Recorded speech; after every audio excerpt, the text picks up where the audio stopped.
Bonjour, je suis Nicolas Dufresne et vous écoutez La Fourmi dans la Coquille, le podcast pour sortir du dédale.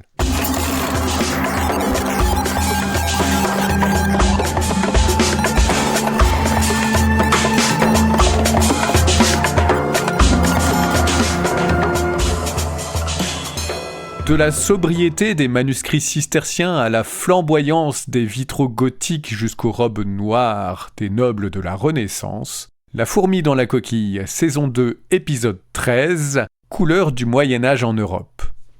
Alors que l'Amérique centrale se remplit de couleurs vives, de l'autre côté de l'Atlantique, en Europe, on pourrait facilement imaginer que l'histoire de la couleur suit une ligne bien tracée tout au long du Moyen-Âge et du développement du christianisme à nos jours, mais en fait il n'en est rien. Si bien sûr certaines symboliques culturelles ont pu naître il y a presque 2000 ans, les valeurs et les associations colorées ont grandement fluctué au gré des religions, des modes, des politiques et des rivalités, et aussi du prix des pigments.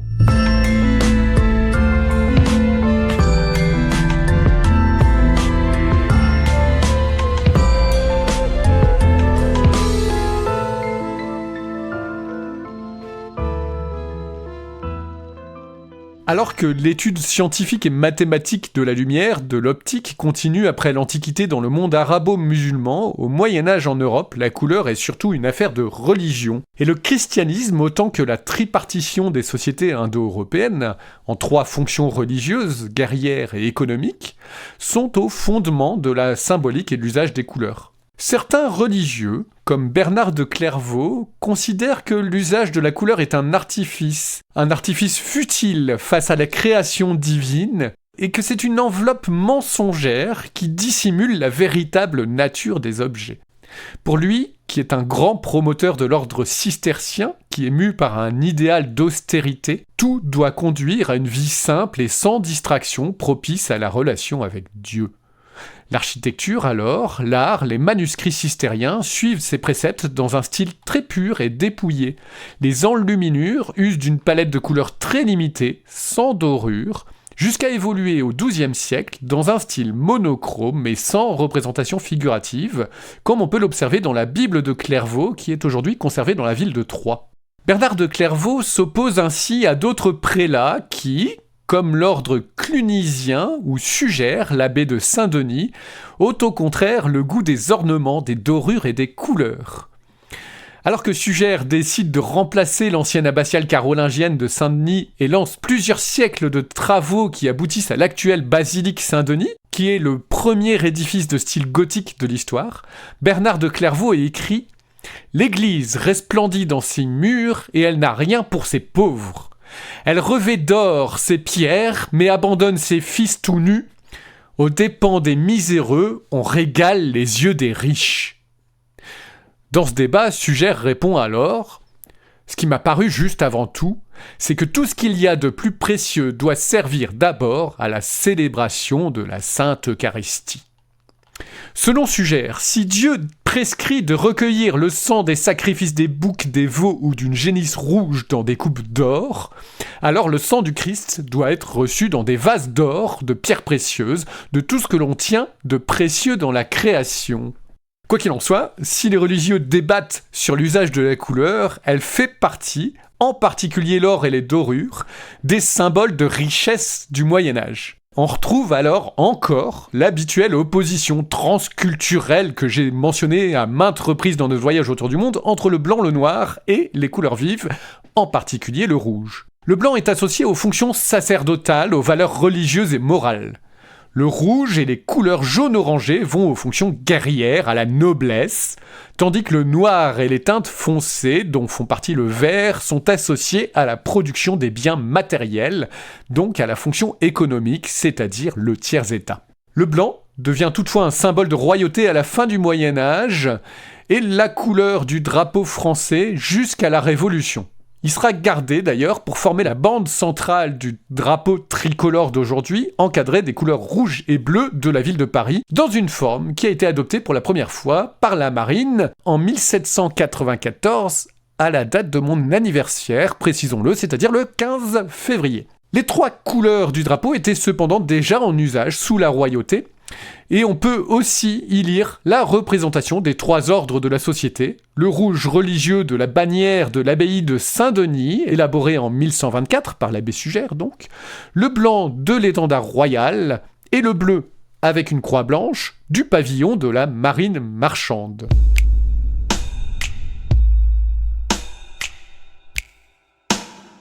Dans ce monde chrétien, le blanc est un symbole de pureté, d'humilité, tandis que le noir, c'est le symbole des ténèbres et de la mort, c'est une couleur peu présente. La teinture noire n'est de toute façon pas encore maîtrisée à l'époque. Au début du Moyen-Âge, il n'y a pas de véritable noir. On marque alors le deuil, comme en Asie d'ailleurs, par le port de vêtements non teints, de vêtements naturels et non pas noirs. Il n'y a pas non plus véritablement de bleu jusqu'à la fin du XIe siècle, celui-ci étant considéré comme une variété de noir. C'est seulement au milieu du Moyen-Âge que le bleu se différencie et devient un symbole de pureté et de candeur, utilisé pour représenter le voile de la Vierge, par exemple, et adopté par les vêtements et les armoiries. C'est aussi à cette période qu'on commence à associer des couleurs aux vêtements des bébés en fonction de leur sexe, alors qu'auparavant on les habillait de layettes bariolées, découpées dans des vieux vêtements des adultes. Ce bleu divin de la Vierge, qui est considéré comme une couleur chaude, est alors associé aux filles.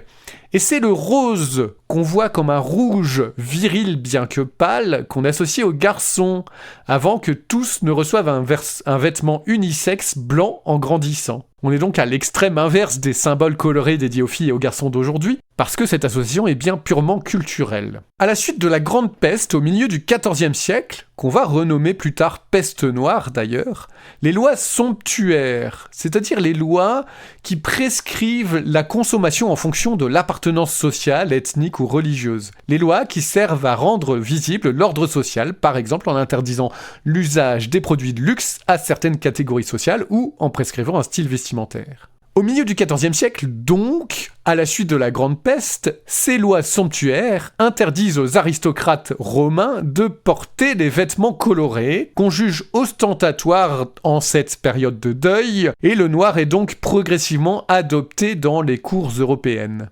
Pendant ce temps-là, d'ailleurs, les teinturiers progressent aussi à la fabrication du noir. Comme je disais, il a été peu utilisé avant, aussi parce qu'on savait juste pas le faire. Mais le véritable noir profond reste toujours difficile à atteindre. Il déteint facilement et tend vers le brun ou un violet grisâtre. L'habit noir est alors un signe de richesse, et le clergé comme les nobles finissent par s'habiller de noir, complètement de noir à la fin du Moyen-Âge et pendant la Renaissance, comme on le constate facilement dans les portraits du XIVe, XVe, XVIe siècle, en particulier par exemple de la cour de Henri VIII.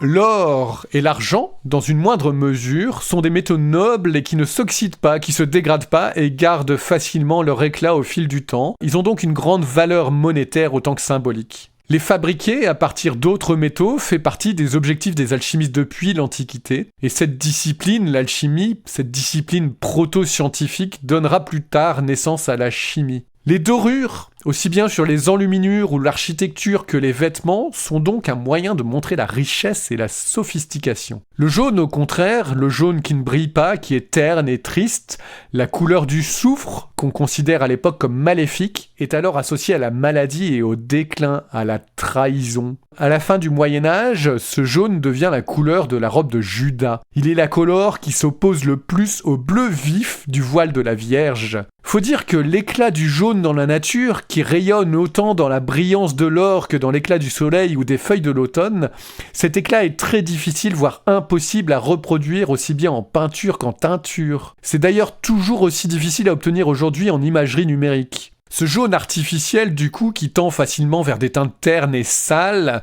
rappelle le teint jaunâtre que donnent les maladies du foie ou la bile de la colère dans la théorie des humeurs qu'on hérite de la médecine antique d'Hippocrate et de Galien, qui guidera la médecine du Moyen-Âge et encore même au-delà. Selon cette théorie antique de la médecine, le corps est constitué de 4 humeurs.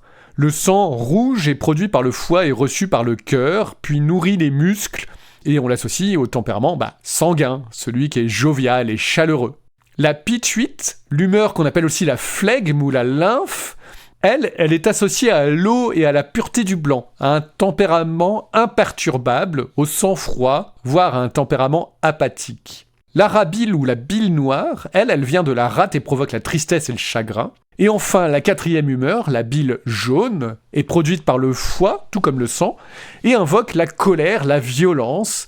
Et Ambroise Paré, au XVIe siècle, l'associe aussi à la vertu expulsive des intestins. Je vous laisse imaginer ce que c'est que la vertu expulsive des intestins, j'ai pas trop envie de la décrire. On retrouve encore et toujours dans ces quatre humeurs les contrastes noir, blanc et rouge, auxquels on ajoute le jaune, et la symbolique européenne de ces couleurs qui m'est parvenue à moi aujourd'hui en tant que produit de la société française du XXe siècle, malgré les évolutions et révolutions culturelles du blanc pur, du noir triste, du rouge chaleureux et du jaune de la maladie. Revenons un petit peu sur ce jaune, parce que c'est aussi au Moyen-Âge que prend racine un antisémitisme déjà associé à cette couleur. Le 4e concile du Latran, en 1215, impose aux juifs et aux musulmans de porter des signes distinctifs. Le concile dira, je cite, « Dans certaines provinces, la différence dans l'habit distingue juifs ou sarrasins des chrétiens, mais dans d'autres, s'est répandue une telle confusion qu'aucune différence ne les distingue. Aussi arrive-t-il parfois que, par erreur, des chrétiens s'unissent à des femmes juives ou sarrasines, et des juifs ou des sarrasins à des chrétiennes. » Vous imaginez le scandale et le besoin de trouver des solutions à cet état de fait. Pour les juifs, les signes distinctifs qu'on impose sont vestimentaires et consistent en un béret ou un chapeau pointu, évidemment jaune, et en France, ils porteront aussi une rouelle, une petite pièce d'étoffe, jaune aussi. Notons que les chrétiens du XIIIe siècle ne font pas preuve d'innovation parce que dès le IXe siècle, les califes musulmans imposaient déjà aux dhimmis, les résidents non musulmans, de porter un signe distinctif, bleu pour les chrétiens et déjà jaune pour les juifs. On associait aussi d'ailleurs les chrétiens à l'image du porc, tandis que les juifs étaient associés à l'image de l'âne ou du singe. Et les musulmans du IXe siècle héritaient eux-mêmes déjà bien sûr de pratiques que j'appelle racistes plus anciennes, parce que la tolérance, et en particulier la tolérance religieuse, n'est pas vraiment une vertu courante dans les sociétés humaines, il faut bien le dire. Le XIIIe siècle marque malgré tout un tournant dans l'histoire juive et surtout dans celle de l'antisémitisme en Europe. Et les juifs perfides, j'espère que vous entendez les guillemets que je mets, les juifs perfides se voient donc interdits d'occuper des fonctions d'autorité et toute relation professionnelle et sociale avec les chrétiens, ou encore ils se voient interdits de se montrer pendant la Semaine Sainte.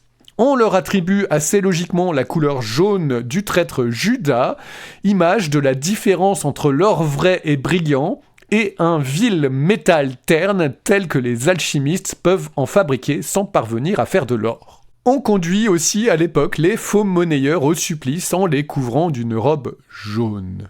À cette époque-là, faut noter que le vert est aussi une couleur difficile à atteindre, que les teinturiers peinent à fixer, et du coup, ce vert représente la frivolité, celle de l'amour ou de l'enfance, mais aussi la chance et le hasard, puis deviendra la couleur de l'islam et du diable. Ça va avec.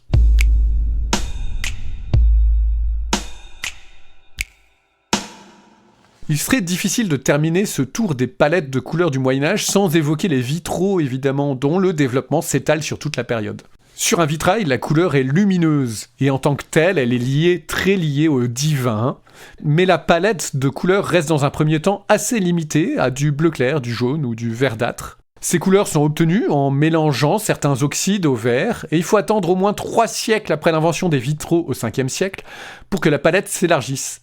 Le rouge auparavant était trop foncé, mais il finit par se répandre parce qu'il est éclairci par de nouvelles techniques de fabrication où on alterne du vert coloré et incolore en différentes couches. Viennent ensuite l'invention de la grisaille, c'est-à-dire une peinture qu'on applique sur le verre et qui est cuite, qui permet d'élargir encore les possibilités, jusqu'à l'invention du jaune d'argent au XIVe siècle, un nouveau type de peinture, jaune vive, qui pénètre le verre à la cuisson et permet de dessiner des couleurs éclatantes à une époque où on cherche des vitraux clairs et lumineux, tout en associant 2 couleurs sans besoin de séparateur de plomb entre les morceaux de verre. La Renaissance et la période moderne qui suivront verront progressivement l'amélioration des techniques de fabrication des couleurs en tout genre, et leur usage de plus en plus facile pourra s'accompagner de nouvelles règles, de modes et de symboles avant que les sciences naissantes, notamment la physique et la chimie, ne viennent aussi apporter une nouvelle compréhension et de nouvelles techniques qui apporteront au monde moderne une variété de couleurs encore jamais vues dans l'histoire humaine. Ce sera le sujet du prochain épisode.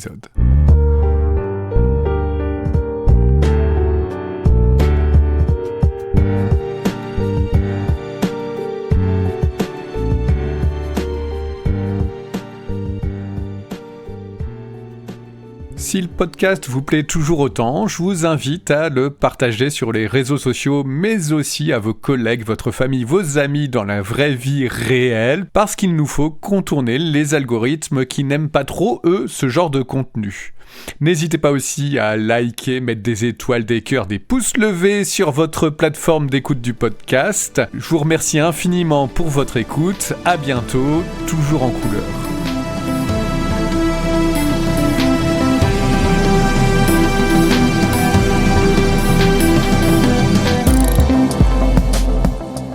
C'était La fourmi dans la coquille, le podcast hélicoïdal par Nicolas Dufresne. Merci à Anna Alcé pour son travail de relecture et à mon ami Wassaru pour sa musique. Ce podcast est entièrement réalisé avec des logiciels libres et open source. N'hésitez pas à m'envoyer vos questions et vos réactions à contact@lafourmi.media. Si vous avez aimé cet épisode, vous pouvez soutenir le podcast sur lafourmi.media où vous pourrez faire un don et nous rejoindre sur les réseaux sociaux ou vous abonner à la lettre d'information du podcast.